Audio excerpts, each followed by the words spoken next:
Good morning. आता वाजले 1:30. झोपेत आहे मी. अजून आवाज येतो. 1 मिनिट. उठलो कारण सर्वांची कॅब आहे. 2:30ला पोचलो आम्ही. 4:30-5 वाजता बोर्डिंग टाईम आहे. सो 2-1.5 तास आधी पोचलं पाहिजे. स्वतः आवडतो. काल खूप दमलेली मी. आवाजावरून कळत असेल पण आहे. आवडते आणि मग तुम्हाला भेटते.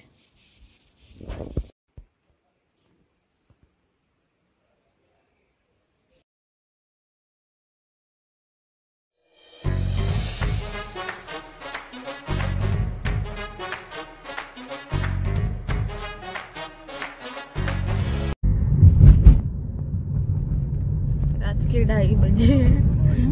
रात के 2:30 बजे.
एअरपोर्टवर पोचलेलो. 1 तास वेट करायचं आहे.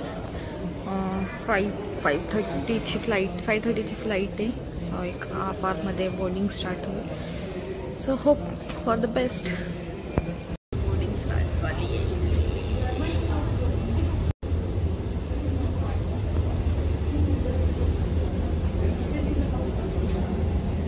जो आहे आमचा विमानातला नाश्ता. सो नाश्त्याला आम्हाला मिळालेलं होतं उपमा आणि इडली सांबार. जे छोटेसे आतमध्ये अजून एक आहे टीन, त्याच्यामध्ये इडली सांबार होता आणि मस्त ब्रेड, बटर आणि फ्लेवर्ड योगर्ट होतं, पाणी. आणि त्याच्यानंतर मग सगळं झाल्यानंतर मस्त ही कॉफी प्यायलो आम्ही. अर्ध्या तासात आम्ही पोचलो अमृतसरला.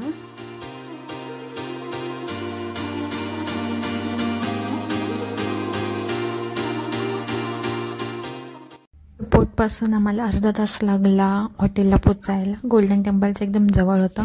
आम्ही जरा फ्रेश वगैरे झालो, चेंज वगैरे केलं. ज्यांना माहिती नाही त्यांच्यासाठी खास की इथे ओढणी असणं खूप इम्पॉर्टंट आहे. डोक्यावरती तुम्हाला ओढणी कंटिन्यू ठेवावी लागते. बिलकुल डोक्या खाली उतरता कामा नाही तर लिटरली ते ओरडतात. सो तुम्ही कधी जाल तर 9 डिग्री टेम्परेचरमध्ये. गरम आहे. अच्छा हां ठीक आहे ना. बरं हां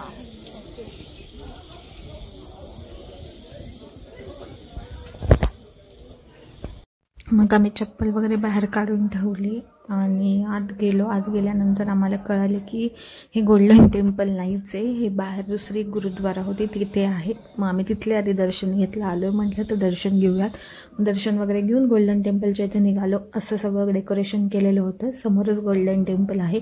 थंडी पण खूप आहे आणि बेअरफूट चालावं लागतं. गड्या घातलेल्या आहेत पण त्या सगळ्यांच्या पाय निवल्या झालेल्या आहेत आणि पाय धुवून आत जायला लागतं. पण ठीक आहे. खूप थंड पाणी नव्हतं. थोडंसं कोमट पाणी होतं म्हणून जास्त काही वाटलं नाही. आणि मग त्याच्यानंतर असं एंट्री केल्यानंतर तुम्हाला असं छानसा एक व्ह्यू दिसणार आहे. जो की आहे कसला सांगा बरं. Of course golden टेम्पलचा. सो हे आहे आपलं गोल्डन टेम्पल. पाण्याच्या मध्ये जे तुम्हाला सोनेरी दिसतंय ते आहे गोल्डन टेम्पल. आणि हे चारी बाजूनी भिंती आहेत. बघा किती सुंदर दिसतंय. तुम्हाला रात्रीचं पण मी दाखवेन कसा लुक आहे तो. आपला गेट फक्त हे झाला जरा. आपण मागच्या ह्या साईडच्या गेटने आलो. आपण तिकडून यायला पाहिजे होतं. इतकं चालावं लागेल आता. किंवा लाईन किती सायली. मे बी कॅमेरात क्लिअर दिसत नसेल पण हे झूम करून शेडमध्ये आहे ती तेवढी लाईन लागलेली आहे. दर्शनासाठी। आणि हे इथून आपल्याला असं एंट्री करायचं। हा मेन गेट बघा, थोडे असे सोडतात, एकदम सोडत नाही। हे समोरचं आहे ते सगळं सोन्याचं आहे। आणि मग हळूहळू तुम्ही पुढे गेल्यानंतर असं पाण्याच्या ठिकाणी तुम्ही येता, म्हणजे जे तुम्हाला मी शेड दाखवलेली होती ना, तो भाग आहे। आणि हे सगळं जेवढं गोल्डन दिसते ते खरं सोनं आहे। आणि पाण्याच्या मध्ये असल्यामुळे एवढी हवा सुटलेली, एवढी थंडी वाजत होती काय सांगू। आत तरी थर्मल घातलेलं तरी थंडी वाजत लागले। दर्शन झालं फायनली। खूप थंडी आहे। आता आम्ही काहीतरी खाऊ आणि मग जालियनवाला बागला फटाफट जातो आणि शूज वगैरे घालतो, थंडी। सो आम्ही मग नाश्ता करायला गेलो आणि पोट भरून खाऊन घेतलं। ब्रंचच होता तो आमचा, कारण आम्ही 6 वाजता प्लेनमध्ये खाल्लेलं। मग त्याच्यानंतर दर्शनला चाललेलो। मग जालियनवाला बागला जाता आलं नाही, कारण मग पुढे आम्हाला वाघा पॉइंटला उशीर झाला असता। तिकडे 4 वाजताच परेड स्टार्ट होते। सो लवकर निघायला लागलं आम्हाला, 2-2:30 वाजले। सो मग आम्ही तिकडे निघालो। सूर्यदादा आज दिसलेच नव्हते। सो बघा ना किती सुंदर वातावरण झालेलं आहे। सूर्य लिटरली आम्ही बघितला नव्हता, 9 डिग्री टेम्परेचर होतं, एवढी थंडी होती। आणि जिकडे तिकडे बघा शेतच शेत, मध्ये एक फक्त घर, म्हणजे एवढी भारी वाईब होती ना ती बघायला। तिथे प्रत्यक्षात एवढं सुंदर वाटत होतं, जसं आपण पूर्वी सिरियल्समध्ये बघायचं। तुम्ही कलर्सच्या सिरियल बघितल्या असेल तर तुम्हाला नक्की माहिती असेल। मी तर खूप आजीसोबत बघितले आणि खूप सुंदर वातावरण होतं। मध्ये आम्ही अडकलो ट्रॅफिकमध्ये, कारण हायवे बंद होता, फार्मर्स स्ट्राईक होती। सो आम्हाला गावातनं बारक्या रस्त्यामधून यायला लागलं। तिथे आम्ही 1 तास अडकलो, बारीक रस्ता असल्यामुळे। आणि मग आम्ही निघालो पुढे, आम्ही हायवेला लागलो त्या गावातनं निघून, पण खूप उशीर झालेला होता। 4 वाजता परेड स्टार्ट होणार होती आणि आम्ही 4 वाजता ते इथेच होतो रोडवरती। सो आम्हाला असं झालेलं की आता पळावं लागणार आहे। आणि मग हे आहे अशी एंट्री आहे, तिथली टोल वगैरे आहे आणि तिथूनच लेफ्टने तुम्हाला आत जावं लागतं। मग तिथे पण आमचं 5-10 मिनिटं वेळ गेला। मग आम्ही पळत तिकडे पोचलो। आणि त्याच्यानंतर तुम्ही बघू शकता आता सगळं खाली आहे, कारण ऑलरेडी तिथे चालू झालेली आहे परेड। पाण्याची बॉटल फक्त कॅरी केलेली होती, कारण की मला माहिती होतं पळायचं म्हटल्यावरती पाणी खूप गरजेचं आहे। आता आम्ही हसतोय, पण नंतर आमची वाट लागणार आहे। सो लिटरली आम्ही 2 किलोमीटरच्या वर चाललो असणार, पळत होतो लिटरली। सगळेच पळत आहेत, म्हणजे आम्हीच काय सगळेच पळत होते, कारण की सगळ्यांना माहिती होतं कार्यक्रम सुरू झालेला। एंट्री केल्या बघा लेफ्टला सनसेट होतोय, समोर मस्त असं फ्लॅग आहे। एवढे वाईब तर छान होती, पण वाट लागलेली होती, कारण की म्हणजे काय सांगू तुम्हाला किती पळालो असेल। आणि जे वरची जे टॉपला दिसते ना झेंडा, त्याच्या खालचा जो आहे लेवल, तिथे आम्ही गेलेलो पळत बघण्यासाठी। आणि मी तिथे पोहोचल्यानंतर मी स्वतःला विचार केला की मी कशी एवढी पळत वर चढलीये 5-10 मिनिटात। ते मला माहिती आहे, गेस ही सगळी वाईबची होती आणि ते एक्सपिरियन्स करायचं होतं। त्याच्यासाठी आय थिंक ते आतूनच एक असं हे होतं की नाही मला पटकन पोचायचं, मला बघायचं। आणि त्या हिच्याने पळत आम्हाला तिथल्या सोल्जरनी गाईड केलं की इथे बसा म्हणून सगळं। आणि मग आम्हाला मस्त वरती होतं, पण फ्रंट व्ह्यू मिळाला, त्यामुळे सगळं एवढं मस्त बघता आलं। बघा किती गर्दी आहे। आणि मी आता काहीच बोलणार नाही, तुम्ही फक्त ही एनर्जी बघा काय आहे ती, आणि एन्जॉय करा हा मोमेंट। खूपच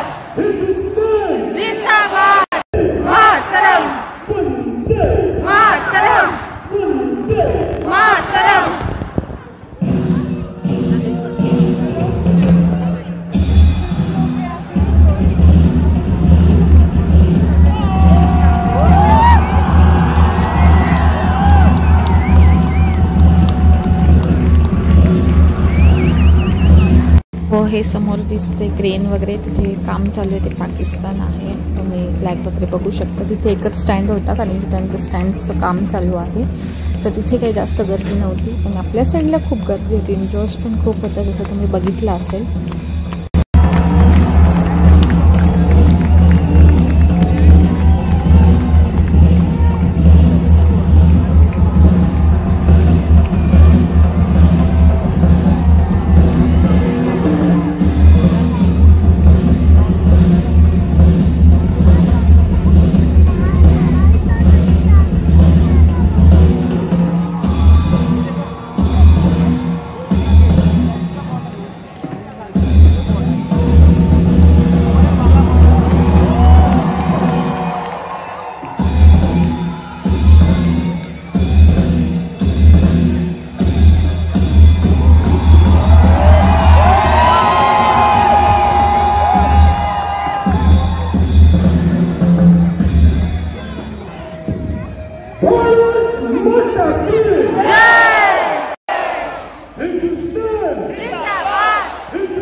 सो हे विमानाची मागची जी बाजू आहे फेन्सिंग आहे, त्याच्या मागे पाकिस्तान स्टार्ट होतंय. हे सगळे शेत दिसतंय, पाकिस्तान मधले शेत आहे.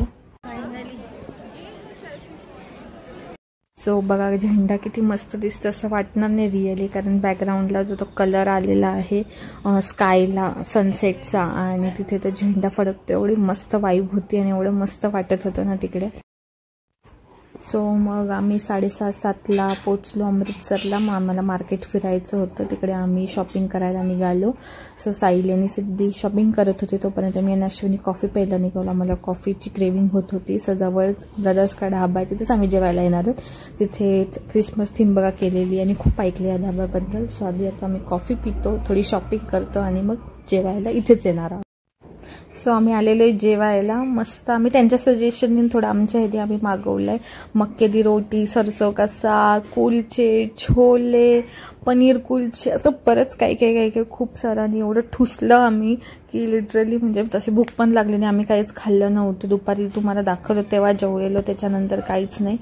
पण फूड खूप अमेझिंग होतं. जर तुम्ही कधी गेले तिकडे तर खरंच तुम्ही जा. जालियनवाला बाग जवळ आहे आणि मेन मार्केटच्या जवळ आहे, म्हणजे तुमची शॉपिंग पण होते आणि खाणं पण होतं.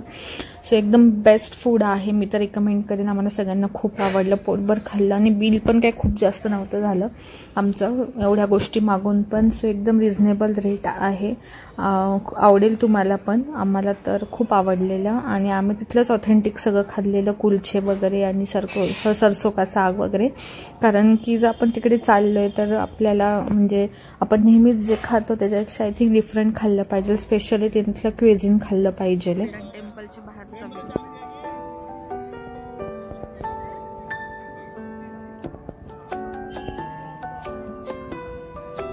आणि समोर गोल्डन टेम्पल. आता रात्री जाऊन दाखवतो कसं आहे.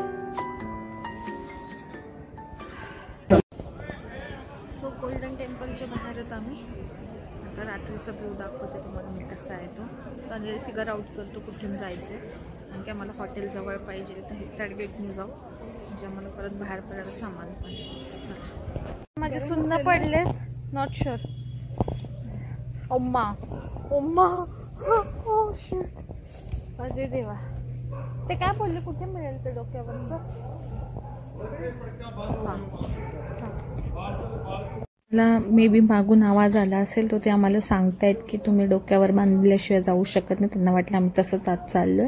सो मी ते एक ओढणी बाय केलेली होती तीच डोक्यावर घेतली. बाकी तिथे तुमच्याकडे ओढणी नसेल तर त्यांनी ठेवलेला आहे कपडा, तो तुम्ही बांधू शकता. सो आम्ही दोघींनी तर डोक्यावर ओढणी घेतलेली होती ती आणि दोघींनी मग बांधून घेतलं. आणि बघा काय सुंदर व्ह्यू आहे, म्हणजे असं मन प्रसन्न वाटतं एकदम. तुम्ही असं मनसोक्त असं बसून शांत बसाल ना, एवढं भारी वाटेल तुम्हाला. बघा सगळं लाईटिंग वगैरे आहे आणि शांतता आहे, पण थंडी पण एवढी होती, पण काही नाही तेवढं तर चालून जातं थंडीत गेल्यावर म्हटल्यावरती. पण बघा व्ह्यू का अमेझिंग आहे आणि खूप सुंदर दिसते रात्रीच्या ह्याच्यात. सगळं सोनं असं लखलखतं लिटरली.